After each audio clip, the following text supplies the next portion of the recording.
2025 foi um ano de emoções extremas para o torcedor tricolor. Teve alegria, sofrimento, polêmica e jogos que ninguém vai esquecer. Hoje você vai reviver tudo que marcou o Fluminense em 2025. Começava 2025. Elenco reformulado, contratações caras, promessas no ar e aquele sentimento clássico. Agora vai. A torcida iludida? Com certeza, mas com razão, afinal, era ano de Mundial de Clubes. Após um 2024 ridículo, existia a esperança de um 2025 melhor. Só que o Fluminense nunca entrega uma temporada normal. E aí veio a primeira pancada. No Carioca de 2025, o Fluminense começou com seu time B e se classificou para as semifinais. Venceu o Volta Redonda por 4-0 no primeiro jogo, com 2 gols de Chernobyl. Lá vem o Fluminense com Chernobyl. A primeira grande subida do Chernobyl pela esquerda, pela direita. Foi mal, Galvão. Com 2 gols de Canóbio, um gol de Germancano e um gol de John Arias. E após empatar em 0-0 no jogo de volta, garantiu sua vaga na final, para enfrentar eles, o time do mal, o nosso maior rival, o Flamengo. O primeiro jogo da final foi uma das piores partidas do Fluminense no ano, noite em que tudo deu errado. Um erro de Fábio, que é um dos mais regulares do elenco, culminando no primeiro gol.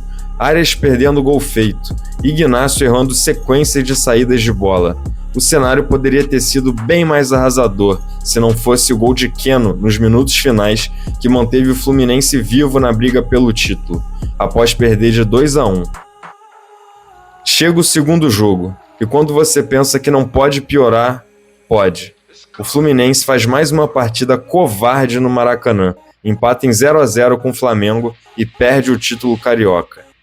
Mano Menezes se recusava a pôr o time para atacar, o que causou irritação nos jogadores do Fluminense. Mano Menezes estava prestes a cair. Uba, uba, uba, Renato chegou, trazendo a alegria pra galera tricolor. Mas se tem uma coisa que o Fluminense sabe fazer, é ressurgir quando ninguém acredita. Antes do Mundial, o Fluminense jogou a fase de grupos inteira da Sul-Americana.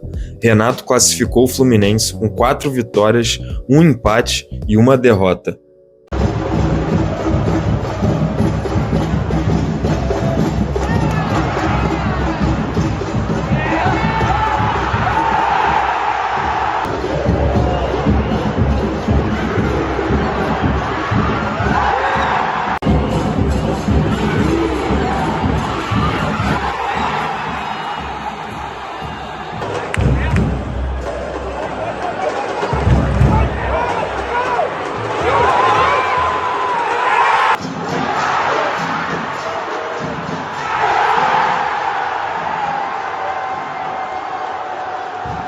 No Brasileirão, Renato emplacou 3 vitórias seguidas. Vale destacar o 2-0 sobre o Corinthians fora de casa, seguido por um tropeço em casa sobre o Vitória e a primeira derrota de Renato no Brasileirão, no clássico com o Botafogo.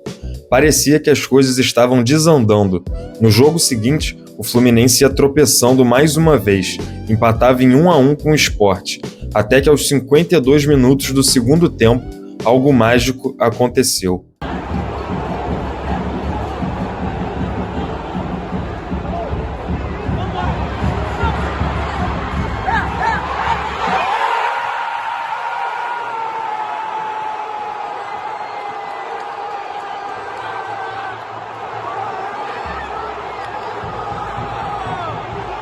Apesar da vitória emocionante no último minuto, o Fluminense se manteve irregular. Vale destacar a vitória sobre o Internacional fora de casa, no último jogo antes do Mundial. E claro, a vitória emocionante no clássico sobre o Vasco.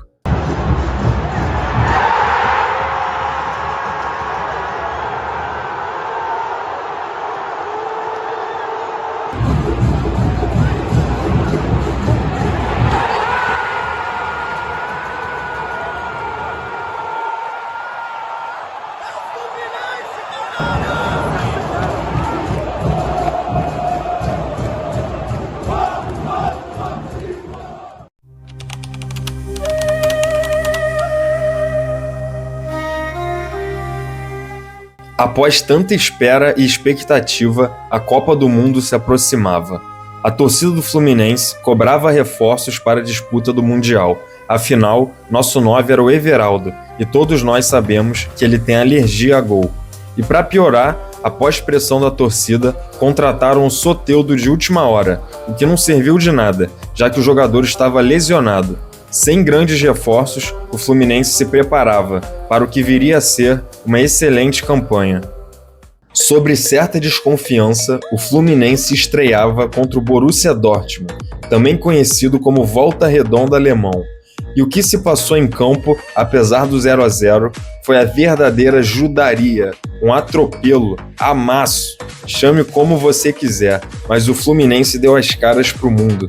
Muito prazer, sou o Fluminense Futebol Clube.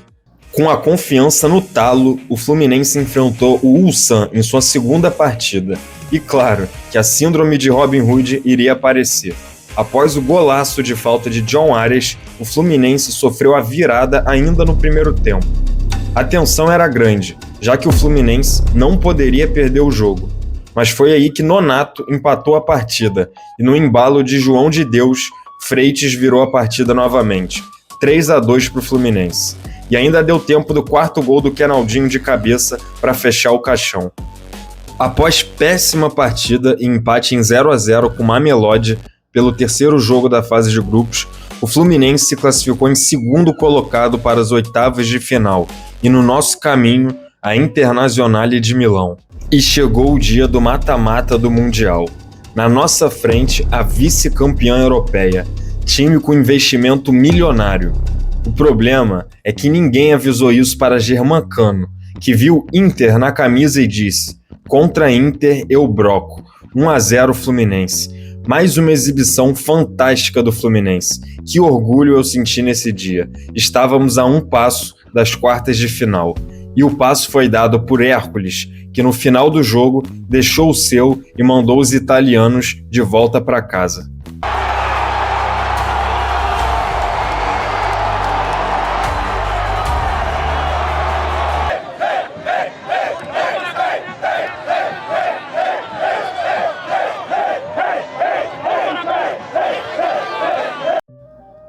Quartas de final, e o destino colocou o bilionário Al Hilal no nosso caminho.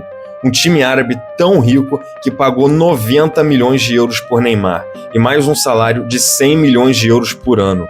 E não fez falta. Mas sabe o que eles nunca vão poder comprar? Xerém. E foi Xerém que botou o Fluminense na frente. Martinelli, tão criticado e tão importante ao mesmo tempo. O dono do meio de campo do Fluminense. Você é foda, Martinelli? E após o Fluminense sofrer o empate e uma bola parada, Hércules decidiu mais uma vez, 2-1, Fluminense na semifinal da Copa do Mundo.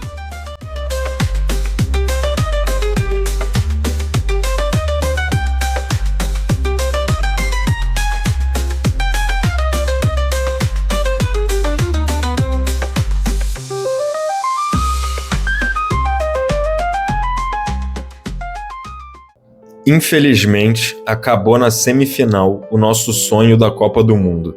O Chelsea utilizou uma regra bizarra para comprar o João Pedro no meio do mata-mata, e foi ele quem acabou com o jogo. Um moleque de Xerém, criado aqui, nos eliminou do Mundial. Ainda tentamos, Hércules finalizou e Cucurella tirou em cima da linha. E o pênalti? Juiz vagabundo, não deu. Isso é pênalti em qualquer lugar, menos nos Estados Unidos. Lutamos até o fim e entramos para a história como o melhor brasileiro do primeiro Mundial de Clubes.